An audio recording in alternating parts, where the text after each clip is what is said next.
Bonjour à tous, on se retrouve pour mon deuxième et dernier cours de l'étude rentrée portant sur l'amylogénèse et la formation de l'émail. Alors, commençons. Alors, l'émail, c'est une structure, parce que déjà, elle est acellulaire, et on peut noter aussi qu'elle est avasculaire et non innervée. Donc, c'est une structure, comme j'ai dit, elle est acellulaire. Si c'était cellulaire, ça serait un tissu. Là, ce n'est pas le cas, c'est une structure. Très important. Si le prof ou moi-même je dis l'émail est un tissu, c'est tout. Ça peut pas être plus faux. Voilà. C'est aussi du coup la structure la plus minéralisée du corps, bien au-dessus des os. Elle est d'origine ectodermique, on peut aussi dire d'origine ectomésenchymateuse. Euh, et comme j'ai dit sur le cours sur l'odontogénèse, l'émail est produit par les améloblastes et les améloblastes proviennent de l'épithélium dentaire interne. Désolé. L'émail est organisé en prismes et substances interprismatiques. Ces deux, comment dire, ces deux composants de l'émail sont composés tous les deux de cristaux d'hydroxyapatite carbonaté. La formule Ca10PO4 6OH2 est à connaître, parce que la prof par moment elle change à mes PO6, 4, et c'est faux. Et du coup, oui, je disais, les prismes et substances interprismatiques sont tous les deux composés de cristaux d'hydroxyapatite. Ce qui les différencie, c'est l'orientation dont les cristaux vont être orientés.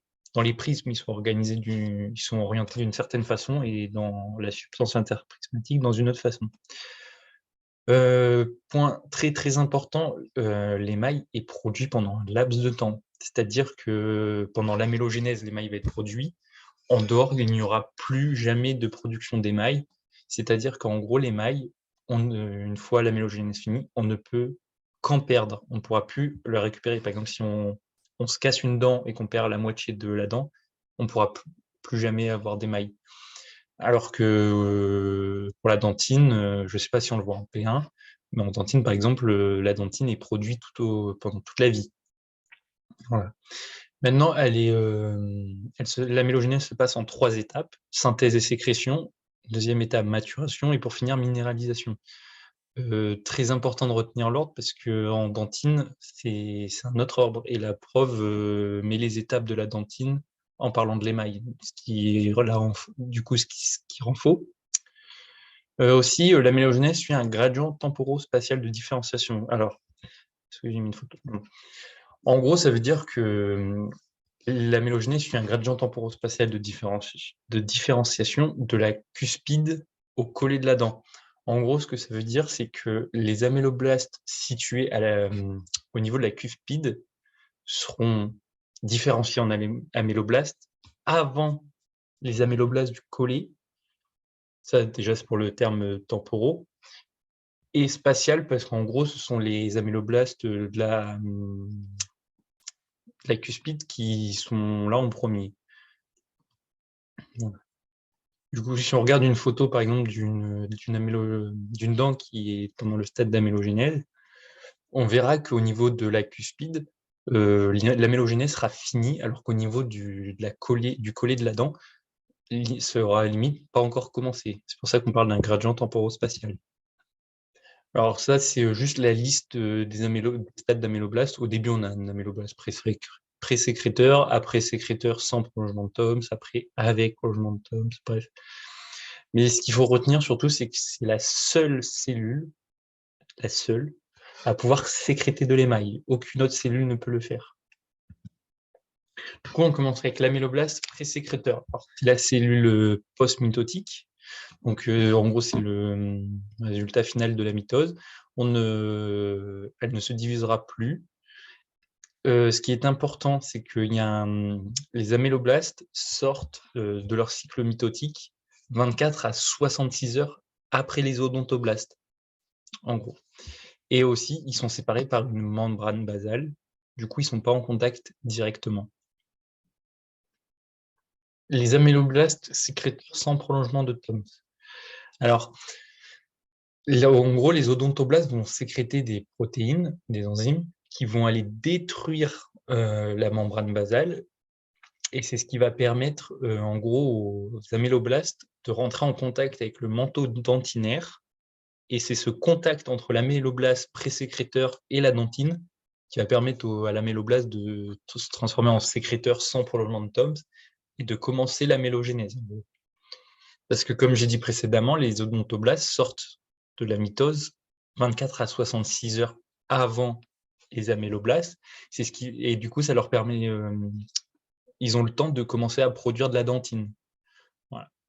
Et aussi, du coup, peut-être la phrase la plus importante pour cet améloblaste, c'est que l'améloblaste sécréteur sans prolongement de Toms sécrète la première couche d'émail, et cet émail, c'est de l'émail aprismatique, qui mesure environ 10 micromètres d'épaisseur. Et ça, c'est sûrement la phrase la plus importante pour cette cellule. Et on note aussi que dans cet émail aprismatique, les cristaux n'ont aucune orientation particulière.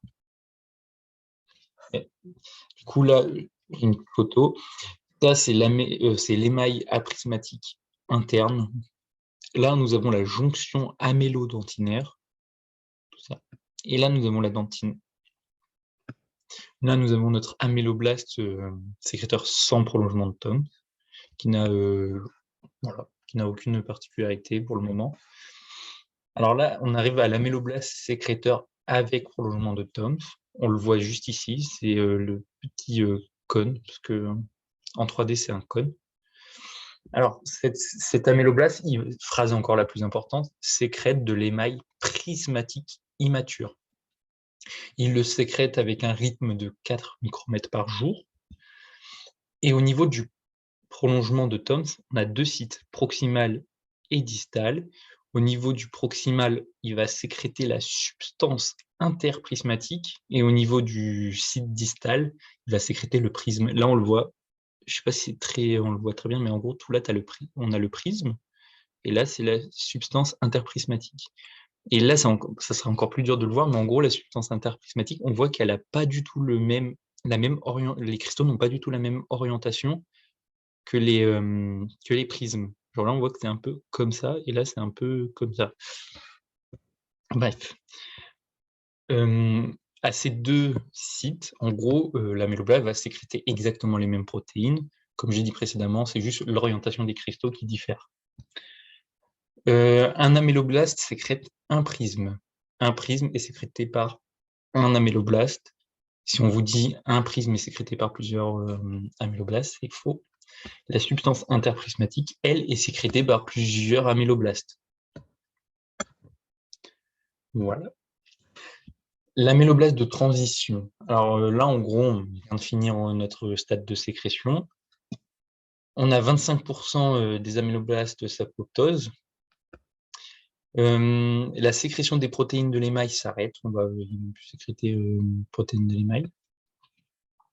Et il sécrète une lame basale à la surface de l'émail. En gros, là, l'émail, on a fini de sécréter l'épaisseur. On a l'épaisseur suffisante. Du coup, les améloblastes vont sécréter une lame basale, en tout cas l'améloblaste de transition.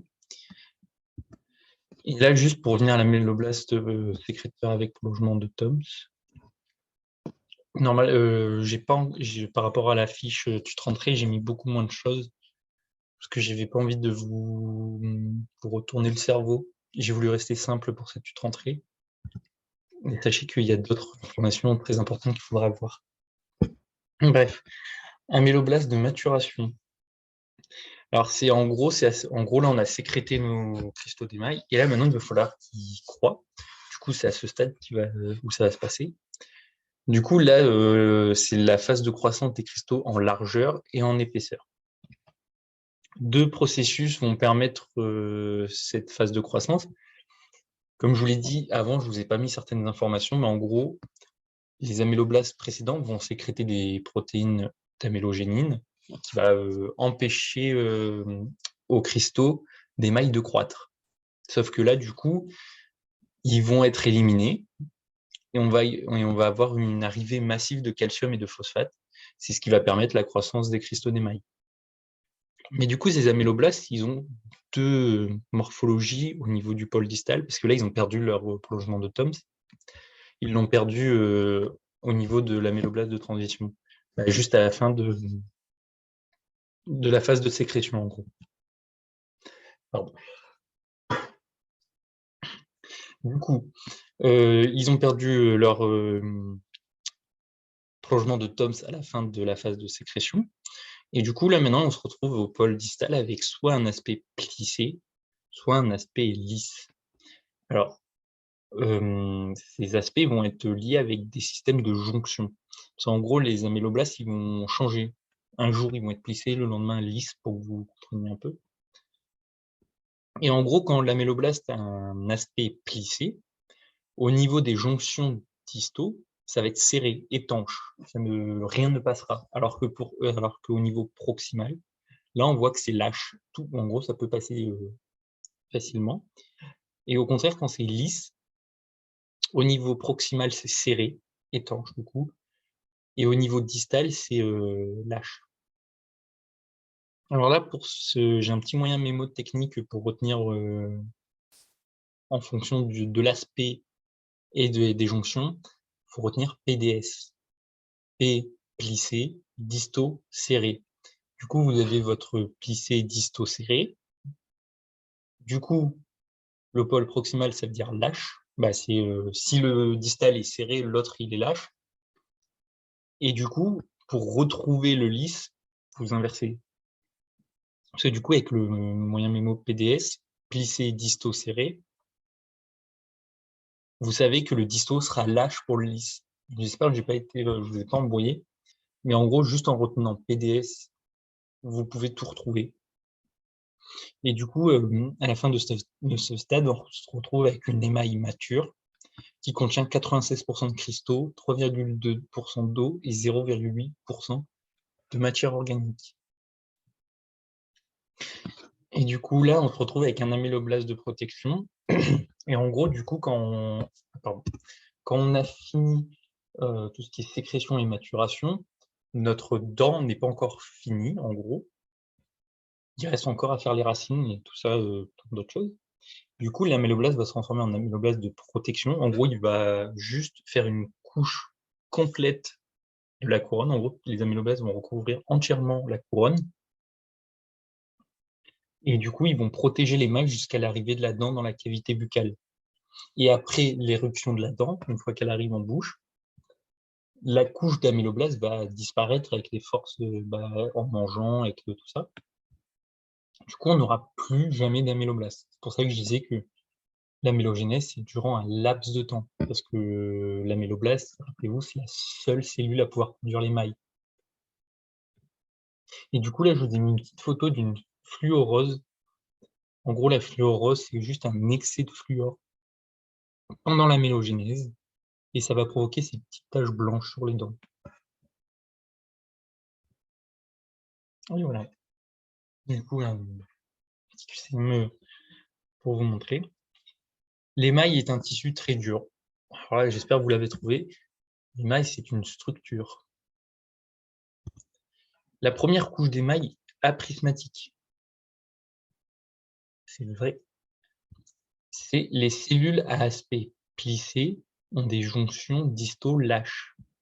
Au moyen mémo, PDS, plissé, distaux, serré. C'est faux. Alors, c'est pas lâche, c'est serré. Le site proximal du prolongement de TOMS sécrète de la substance interprismatique. C'est vrai. Et le site disto sécrète le prisme. Voilà, c'est fini pour moi. J'espère ne pas avoir fait un cours trop compliqué.